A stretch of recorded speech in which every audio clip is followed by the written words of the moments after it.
Film के starting scene में हमें एक औरत को दिखाया जाता है जिसका नाम सारा था। सारा अपने घर में अपने बच्चों के साथ टाइम स्पेंड कर रही थी। आज की रात हैलोवीन की रात थी। सारा के बेटे को उसके हैलोवीन के बैग से एक टेप निकलती है, लेकिन सारा के बेटा उस टेप के बारे में ना तो जानता था और ना ही उसे यह पता था कि आखिर उसके बैग में ये टेप कहाँ से आई, किसने रखा। यही सब देखते हुए सारा का बेटा उस टेप को प्ले करने लग जाता है, लेकिन सारा अपने बेटे को ऐसा करने से रोकने लग जाती है क्योंकि उसमें कोई भी अजीब कंटेंट हो सकता था जो उनके फ्यूचर पर बुरा असर डाल देते। लेकिन सारा के दोनों बच्चे अपने मॉम की बात को नहीं मानते। वो उस टेप को चेक करना चाहते थे, लेकिन पहले सारा अकेले में ले जाकर उस टेप को चेक करने लग जाती है। सारा देख पाती है कि वो टेप तो खाली पड़ी थी क्योंकि उसमें कुछ भी नहीं चल रहा था, लेकिन अचानक से वो टेप प्ले हो जाती है। वहाँ उसी टेप के अंदर हमें उसी आर्ट द क्लाउन को दिखाया जाता है। उस टेप को देखने के लिए सारा के दोनों बच्चे भी वहाँ पर आ जाते हैं और वो तीनों मिलकर उस टेप को बड़ी गौर से देखने लग जाते हैं। टेप में वो तीनों देखते हैं कि उस टाइम में हैलोवीन की रात होती है, जहाँ पर एक लड़की दिखाई जाती है जिसका नाम कैसी था, जो दरअसल वो अपने डेस्टिनेशन तक जाने के लिए ट्रेन के आने का वेट कर रही थी। तभी उसके ठीक सामने आर्ट आकर बैठ जाता है, जो कैसी की तरफ लगातार देखते हुए कृपी से स्माइल पास कर रहा था। जब कैसी उस पर ज्यादा ध्यान नहीं देती, तब वो अपने बैग से हॉर्न को निकालकर बजाने लग जाता है। यह देखने के बाद कैसी को गुस्सा आ जाता है और उस पर जवाब के जवाब देने लग जाती है।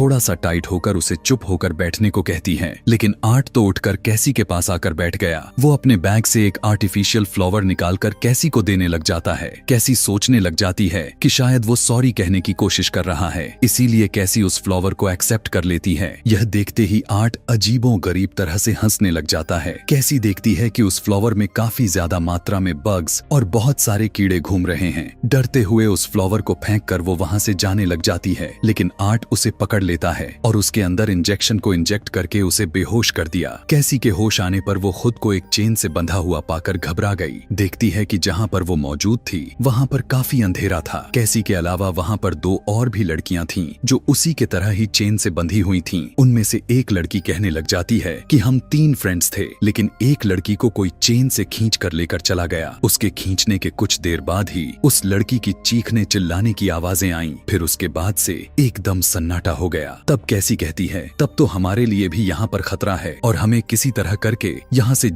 जल्द निकल जाना होगा, वरना हमारी भी उसी लड़की की तरह कुछ तो जरूर होने वाला है। तभी कोई अचानक से एक लड़की को खींच लेता है। दोनों लड़कियां जोर जोर से चीखते चिल्लाते रह जाती हैं कि यह क्या हो गया। कैसी दूसरी लड़की को कहने लग जाती है कि हमें इस लड़की के पीछे जाना चाहिए जिसे अभी अभी कोई खींच कर ले गया है। वो दोनों बड़ी ही हिम्मत बनाकर आगे की तरफ बढ़ने लग जाती हैं। चलते हुए नीचे हम देखते हैं कि इंसानों के कंकाल्स जमीन पर बिखरे पड़े हुए थे। तभी कैसी पाइप के जरिए अपने चेन को तोड़ने लग जाती है, जिससे वहाँ पर शोर होने लग गया। उस आवाज को सुनकर वहाँ पर एक कृपी सा दिखने वाला आदमी आ जाता है, जो कि कोई नॉर्मल इंसान तो बिल्कुल भी नहीं था, बल्कि वो तो एक डिफॉर्म था, जो अचानक से आते ही दूसरे वाली लड़की को पकड़कर उसके हाथ को ही काट देता है। जिसके बाद वो डिफॉर्म वाला आदमी उस लड़की को बहुत ही ब्रूटल तरीके से मार देता है। उसके मरते ही वो कैसी पर अटैक कर दिया, लेकिन उसकी वार की वजह से कैसी की चेन टूटकर अलग हो जाती है, जिसकी वजह से कैसी आजाद हो गई और वो फौरन वहाँ से भाग जाती है। भागते हुए आगे कोई उसे दिखाई दे पड़ा। तब कैसी मदद के लिए उससे गुहार लगाना शुरू कर देती है कि तभी कैसी की नजर उसके कैरेज पर गई, जिसमें जिंदा लोगों के बॉडी पार्ट्स रखे गए थे। जब कैसी उसकी तरफ देखती है तो उसका फेस पहले से चेंज हो चुका था, जो अचानक से कैसी को पकड़कर उसे बांध देता है। कुछ ही देर के बाद तरह तरह के अजीब डिमंस उसे घेर लेते हैं। देखने को मिला कि वहाँ पर अलग अलग तरह के विचेस, डिमंस और एलियन आए हुए थे। यहाँ तक कि उन्होंने वहाँ पर एक प्रेग्नेंट लेडी को बांध रखा था कि तभी बहुत ही दर्दनाक नजारा देखने को मिलता है कि डिमंस प्रेग्नेंट लेडी के पेट को काटकर बच्चे को बाहर निकाल लेते हैं। उसके कटे हुए पेट से निकलने वाले खून को वो स्टोर कर लेते हैं। उसी खून को अपने मालिक को दे देते हैं। खून लेते ही उनका मालिक बहुत ही मजे से पीता है। खून को पीने के बाद वो सीधा कैसी की तरफ बढ़ चला। यहाँ पर देखने को मिला और पता चला कि ये दरअसल हेल का सबसे बड़ा डिमन था, जिसका नाम सैटर्न डिमन था। वहाँ पर जितने भी डीमंस थे वो दरअसल सैटर्न के गुलाम थे। कैसी काफी चिल्लाती है और टेप में चल रही वो मूवी यहीं पर खत्म हो जाती है। सारा के बेटे को तो यह मूवी काफी पसंद आया हुआ था, लेकिन सारा और उसकी बेटी दोनों इस मूवी को देखने के बाद काफी डर गई थीं। सारा उस टेप को बंद करके अपने दोनों बच्चों को कहती है कि काफी रात हो चुकी है, इसीलिए जल्दी से अपने बिस्तर पर जाकर सो जाओ। सारा जो अभी तक ही उसी टेप के बारे में ध्यान लगाए जा रही थी, कुछ देर के बाद सारा के बेटे के रूम का दरवाजा अपने आप ही खुलने लग जाता है, जिसकी आवाज को सुनकर सारा के बेटे की नींद खुल जाती है। तभी वो देखता है कि वहाँ पर तो उसकी सिस्टर है, जो कि टेप को देखकर काफी बुरी तरह से डरी हुई थी। उस अपने रूम में अकेले सोते हुए डर लग रहा था, तो इसीलिए वो अपने भाई के साथ सोने के लिए चली आई। फिर वो दोनों सो चुके थे। इधर सारा एक बार फिर से उस टेप को प्ले कर देती है, लेकिन इस बार टेप में दूसरी लेडी दिखाई जाती है। उसका नाम कैरोलिन था। कैरोलिन जो कि अपने नए घर में अभी अभी शिफ्ट हुई थी। यहाँ पर भी उसकी यह रात हैलोवीन की रात होती है। कैरोलिन का हस्बैंड वहाँ पर नहीं था, जिसकी वजह से कैरोलिन घर पर अकेली पड़ गई थी। यहाँ पर हम देख पाते हैं कि इस टाइम कैरोलिन कॉल पर अपने फ्रेंड से बात कर रही थी। कैरोलिन अपने फ्रेंड से कहने लग जाती है कि मेरे हस्बैंड ने काफी अजीब सी दिखने वाली एक पेंटिंग बनाई हुई है। वो बताती है कि मेरे हस्बैंड का भी कहना है कि मुझे तो खुद नहीं पता कि मैंने इस पेंटिंग को कब और कैसे बना दिया, कि तभी अचानक से एक रोशनी आकर सीधा उसके घर के बाहर गिरती है, जिसकी वजह से कैरोलिन के घर की लाइट चली जाती है। वो अपने हस्बैंड को कॉल करने की जैसे ही कोशिश की तो पता चला कि उसका फोन भी काम नहीं कर रहा। डरते हुए कैरोलिन जल्दी से घर से बाहर निकलकर अपने कार में बैठ जाती है। इतना डर चुकी थी कि उससे कार भी स्टार्ट नहीं हो रहा था कि तभी अचानक उसके पीछे से लाइट आती हुई दिखाई देती है। तब वो जल्दी से घर के अंदर जाकर डोर को लॉक्ड कर लिया। उसी टाइम पर उसके हस्बैंड की कॉल आ गया। कॉल रिसीव करके वो अपने हस्बैंड से सब कुछ बताने ही वाली थी कि तभी उसकी कॉल कट जाती है। लेकिन तभी वो देखती है कि उसके घर में एक एलियन घुस गया है। उसे देखते ही कैरोलिन चिल्लाने लग गई। उसकी चीख की आवाज एलियन ने सुन लिया था और उसे देख लेता है। कैरोलिन भी अब बहुत ही ज्यादा डर चुकी थी, इसीलिए वो जल्दी से ऊपर की तरफ भागने लग गई। लेकिन एलियन उसके ऊपर जाने से पहले ही उसे पकड़ लेता है। बहुत कोशिश के बाद कैरोलिन खुद को छुड़ा ली और बाथरूम में जाकर अंदर से दरवाजे को लॉक्ड कर लेती है। अब कैरोलिन कहाँ पर छुपी हुई है, यही पता करने के लिए एलियन एक अजीब तरह के साउंड बजाने लग जाता है, जिसका असर कैरोलिन के दिमाग पर होने लग जाता है और वो चिल्लाने लग जाती है, जो अचानक से एलियन उसके ऊपर ही कूद पड़ता है। एलियन अब कैरोलिन के अंदर कुछ डालने की कोशिश कर रहा था कि तभी वो एलियन जिस पाइप के जरिए सांस लिए जा रहा था, यह देखकर कैरोलिन उसके पाइप को निकाल देती है। यह करते ही कैरोलिन वहाँ से भाग जाती है। एलियन दोबारा से अपने पाइप को अपने मशीन से अटैच किया और फिर वो कैरोलिन के पीछे पड़ जाता है। कैरोलिन जो कि सीढ़ियों के नीचे छुप कर बैठी हुई थी, जो उसी टाइम पर कैरोलिन के हस्बैंड की कॉल आ जाती है, जिसकी आवाज एलियन ने सुन लिया। अब यहाँ पर एलियन काफी गुस्से में आ चुका था, जो उसके पैर को पकड़कर उसे घसीटते हुए वहाँ से लेकर जाने लग जाता है। कैरोलिन उस पेंटिंग को पकड़ लेती है जो उसके हस्बैंड ने बनाए हुए थे, जो खींचने की वजह से उस पर से ढका हुआ कपड़ा हट जाता है। दरअसल वो पेंटिंग किसी और की नहीं बल्कि आर्ट द क्लाउन की थी। उस पेंटिंग को देखकर मूवी देख रही सारा भी डर जाती है, क्योंकि उसे ऐसा लग रहा था कि आर्ट उसे ही देखे जा रहा है। डर कर सारा उस टेप को बंद कर देती है कि तभी उसे अपने ही घर में आर्ट दिखाई दे पड़ता है। सारा को लगा कि शायद उसके ही बच्चे उसके साथ मजाक कर रहे होंगे। यही चेक करने के लिए सारा अपने बच्चों को रूम में जाती है, लेकिन वो देखती है कि बच्चे तो बहुत ही आराम से गहरी नींद में हैं। यहाँ पर भी सारा को लगता है कि उसके दोनों बच्चे सोने की एक्टिंग कर रहे हैं। बच्चों से पूछने लग जाती है कि नीचे अभी कौन आया था। बच्चे कहते हैं कि हम में से तो कोई नहीं आया। सारा यहाँ पर भी उनकी बातों को झूठ समझकर वहाँ से जाने लगती है। सारा का बेटा अपनी मॉम से पूछता है कि क्या मॉम, आप बार बार क्यों आकर हम पर नजर रखे जा रही हैं? यह सुनकर सारा को बहुत ही हैरानी होती है, क्योंकि उन दोनों के सोने के बाद तो सारा यहाँ पर फर्स्ट टाइम ही आई हुई थी। इस बात को भी नजरअंदाज करते हुए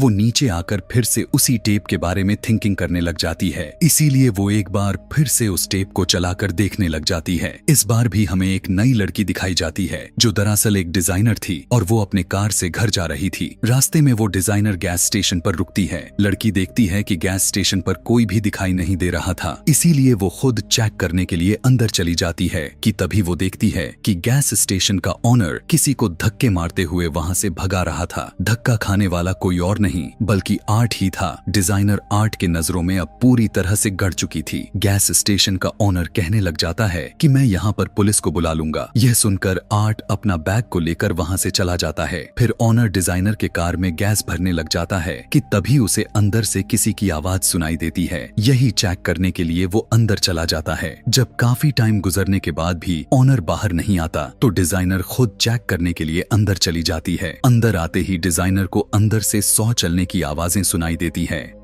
अंदर जाकर देखने पर वो काफी ज्यादा ही शॉक्ड रह गई। उसने देखा कि आर्ट उस गैस स्टेशन के ओनर के बॉडी को 100 से काट रहा था। आर्ट उस डिजाइनर की तरफ देखकर हंसने लग जाता है। यह देखने के बाद तो डिजाइनर की हवा टाइट हो गई और जल्दी से बाहर आकर अपने कार को स्टार्ट करते हुए वहां से भाग जाती है। वो सोचती है कि वो बच गई है, लेकिन थोड़ी दूरी पर जाने के बाद वो देख पाती है कि आर्ट तो उसके आगे आकर लिफ्ट मांग रहा था। उसे देखकर वो कार और भी तेजी से भगाने लग गई। कॉल लगाकर किसी से मदद का गुहार लगाने लग गई थी, लेकिन ठीक उसी वक्त उसकी मोबाइल की बैटरी डाउन हो चुकी थी। मोबाइल देखने की वजह से उसका ध्यान कार से हट जाता है, जिसकी वजह से उसकी कार उसके कंट्रोल से बाहर हो गया। लेकिन किसी तरह करके वो अपने कार को अपने कंट्रोल में ले लेती है। कार को रोककर सोचने लग जाती है कि आर्ट काफी पीछे रह गया होगा, लेकिन तभी अचानक से आर्ट उसके कार के साइड मिरर पर आ जाता है और उसे खोलने की कोशिश करने लग गया, मगर डोर ओपन नहीं हो रहा था क्योंकि लड़की पहले से ही लॉक्ड की हुई थी। लड़की भी जल्दी से कार को आगे भगा लेती है। आगे जाकर देखती है कि उसके ठीक आगे एक कार रुकी हुई थी। यहाँ पर डिजाइनर को लगने लग जाता है कि उसे यहाँ पर उस कार से जरूर कोई मदद मिल सकता है, इसीलिए वो अपने कार से उतरकर सामने वाले कार के पास चली जाती है। वो देख पाती है कि उस कार में जो लड़की थी, आर्ट ने उसका बहुत ही बुरा हाल कर रखा था। यह नजारा देखते ही उसके तो होश ही उड़ जाते हैं। जल्दी से अपने कार में बैठकर वहाँ से भाग जाती है, लेकिन वो यह नहीं जानती थी कि उसने अपने कार से उतरकर कितनी बड़ी गलती कर डाली थी, क्योंकि उस कार में अब आर्ट द क्लाउन घुस चुका था। अचानक से उस लड़की के दम को घोंटते हुए उसे मारने की कोशिश करने लग जाता है, लेकिन काफी तेजी से अपने कार की ब्रेक लगाया और कार से निकलकर भागने लग जाती है। भागते भागते वो एक शेड में आ चुकी थी और शेड की दरवाजे को बंद कर लेती है, लेकिन आर्ट भी कहाँ रुकने वाला था। उसका पीछा करते हुए यहाँ पर भी आ चुका था, लेकिन दरवाजा इतना मजबूती से बंद किया हुआ था कि वो शेड के अंदर नहीं आ पाता। इसीलिए वो लड़की वहाँ पर बैठकर रोने लग जाती है। कुछ टाइम तक तो वहाँ पर एकदम से सन्नाटा छा गया था, लेकिन तभी जमीन के अंदर से एक हाथ बाहर निकल कर आता है और वो हाथ किसी और का नहीं बल्कि आर्ट का था, जो कि जमीन से रास्ता बनाकर वहाँ पर आ गया था। यहाँ पर भी लड़की अपनी जान बचाने के बारे में कोशिश करने लग जाती है, लेकिन दरवाजा तो खुल ही नहीं रहा था, क्योंकि इस बार दरवाजा आर्ट ने बाहर से बंद कर दिया था। आर्ट के पास एक चेन होती है जिस पर उसने एक तेज धार वाले औजार लगाए हुए थे। वो चेन से उस लड़की को मारने लग जाता है। आर्ट के चेन से एक ब्लेड निकलकर गिर गई, जिसे वो लड़की उठा लेती है और आर्ट के आंखों में स्टैब कर देती है, जिससे वो आर्ट के पीठ पर उसी ब्लेड को घुसाकर वहां से भाग जाती है। रास्ते से आते हुए उसे एक गाड़ी मिलती है जिसमें बैठकर वहां से निकल जाती है। उसे लगता है कि अब उसकी जान आर्ट से बच गई है, लेकिन ऐसा कहाँ होने वाला था। कोई एक दूसरे कार से उसका पीछा करने लग जाता है। दरअसल वो कोई और नहीं बल्कि आर्ट ही था। आर्ट अपनी कार को उन लोगों के कार के साइड में लेकर आता है और ड्राइवर को गन से शूट करके मार देता है, जिससे उनकी कार कंट्रोल से बाहर होकर सामने एक पेड़ से टकरा जाती है। लड़की की जब आंख खुला तो वो खुद को काफी अजीब फील करने लग गई थी। वो देखती है कि उसके आसपास कुछ टूल्स पड़े हुए हैं जो कि खून से लथपथ हैं। आर्ट भी उसके पास ही बैठा हुआ था, जो कि उस लड़की के तरफ देखते हुए हंसते ही जा रहा था। असल में आर्ट ने उस लड़की की हाथ पैर को काट दिए थे और उसके बॉडी पर उसने बहुत सारे एब्यूजिव वर्ड्स को लिख दिए थे। इस टेप को देखने के बाद तो सारा परेशान होने के साथ साथ काफी डिस्टर्बिंग महसूस करने लग जाती है और वो उस टेप को बंद कर देती है कि तभी अचानक से सारा के घर का फोन बजने लग जाता है। फोन उठाने के बाद सारा काफी हैरानी में आ चुकी थी, क्योंकि फोन पर वही डिजाइनर वाले लड़की हेल्प मांग रही थी, जिसे सारा अभी अभी उस टेप में चल रही मूवी को देखा था। यह सब सुनने के बाद तो सारा एकदम से डर जाती है और वो फोन को काट देती है। फोन काटते ही अचानक से उसी टाइम पर टीवी ऑन हो जाती है। सारा जब उसके करीब जाकर देखने की कोशिश की तो उसे आर्ट दिखाई दे देता है, जो बड़ी ही अजीब तरह से हरकतें करते हुए टीवी की तरफ आगे बढ़ रहा था। देखते देखते आर्ट स्क्रीन के बिल्कुल करीब आ जाता है। ऐसा लग रहा था कि आर्ट और सारा इन दोनों के बीच सिर्फ टीवी का स्क्रीन ही रह गया हो। यहाँ तक कि वो सारा को देख भी रहा था, जो कि काफी बुरी तरह से उसे डराए जा रहा था। सारा भी काफी डर जाती है। आर्ट रुकने का नाम ही नहीं ले रहा था, ज्यादा से ज्यादा उसे डराने की कोशिश करता जा रहा था कि तभी अचानक से सारा खुद को ही टीवी में देखने लग गई और आर्ट ठीक उसके पीछे ही बैठा हुआ था। पीछे टर्न होकर देखने पर वहां पर कोई भी नहीं दिखाई देता, लेकिन टीवी में वो साफ साफ देख रही थी कि आर्ट द क्लाउन उसके पास ही आ रहा है। वो टीवी बंद करने की काफी कोशिश करती है, लेकिन ऐसा करने में वो नाकामयाब रह गई। आर्ट सारा के बहुत ही पास आ जाता है। तब सारा उस टेप को निकालकर तोड़ देती है, जिसकी वजह से आर्ट भी वहां से गायब हो गया था कि तभी सारा को ऊपर से अपने सो रहे बच्चों के चिल्लाने की आवाज सुनाई दे पड़ती है। जल्दबाजी में जब सारा ऊपर जाती है, यहाँ पर जो कुछ भी चल रहा था वो सब हमें एक टेप की तरह ही दिखाया जाता है। जब ऊपर जाकर सारा देखती है कि आर्ट खून में सना हुआ है और अजीब तरह से हंस रहा है, लेकिन अचानक से आर्ट वहां से गायब हो जाता है। सारा जब रूम में जाती है तो देखकर हैरान और परेशान हो जाती है कि आर्ट द क्लाउन ने उन दोनों बच्चों के सर काटकर अलग कर दिया था और आर्ट ने दीवार पर अपना नाम खून से लिखा हुआ था। यह देखकर सारा चीखने चिल्लाने लग जाती है और इसी के साथ ही यह कहानी यहीं पर खत्म हो जाती है। दोस्तों, आप हमारे चैनल को सब्सक्राइब करो या फिर ना करो, यह तो आपकी चॉइस है, लेकिन अगर नीचे सब्सक्राइब वाले बटन को प्रेस करके नहीं रखेंगे तो इस तरह के खतरनाक और दर्दनाक वाले सीन्स को मिस कर देंगे। ऐसे ही और भी मूवी एक्सप्लेनेशन वीडियोस देखने के लिए कमेंट में नेक्स्ट या नेक्स्ट पार्ट लिखना ना भूलें। Thanks for watching.